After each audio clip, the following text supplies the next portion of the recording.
Coming up. Breaking sports news tonight. A few hours ago, 11 Alive confirmed that the Hawks have selected Quin Snyder to be their permanent head coach. It will be a return to Atlanta for Snyder, as he served as the team's assistant head coach 9 seasons ago with Mike Budenholzer. And the Hawks, not wasting any time here, tabbing Snyder 5 days after they get rid of Nate McMillan.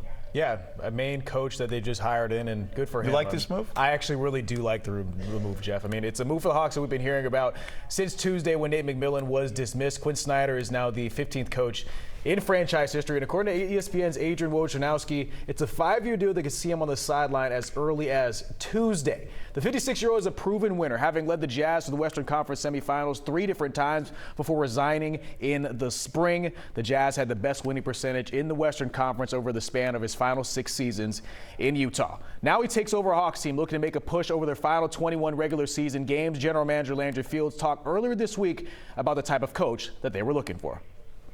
Well, it always starts with a shared vision, and I always simplify that as being a championship caliber franchise.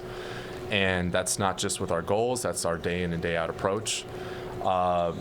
Character is something that is going to be high on our list, and I it's a big, broad word, but for us, having a great degree of emotional intelligence, being able to connect not just with staff members, but also with players, is going to be high on the list.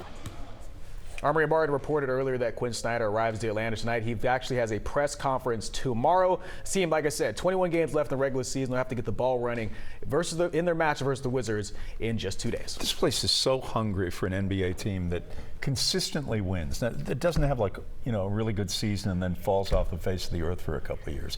I mean, that stuff's been going on since they moved from St. Louis in '68. Yeah, it's been a long time since they've had a consistent winner, and I think Quin Snyder is a coach that in his time in Utah really showed people what it meant to build a franchise, have the cornerstones, and really teach them. I think we heard from players all week long about how they need a coach in that can really prove and show them what they need to do versus just allowing them to play. It's a young roster, and he's a coach that I think that can really take the reins. How do you think he'll do with Trae Young? I think he'll do a really good job with Trae Young. Interestingly enough, Wojnarowski actually reported that his former player Donovan Mitchell, who plays for the Cleveland Cavaliers against the Hawks on Friday, told him that he's a coach that can come in and really handle the job. He's going to push Trae, but it's up to Trae to be able to take those directions and see his game move to the next level. Hey, if it doesn't work out, Hubie Brown's always available. All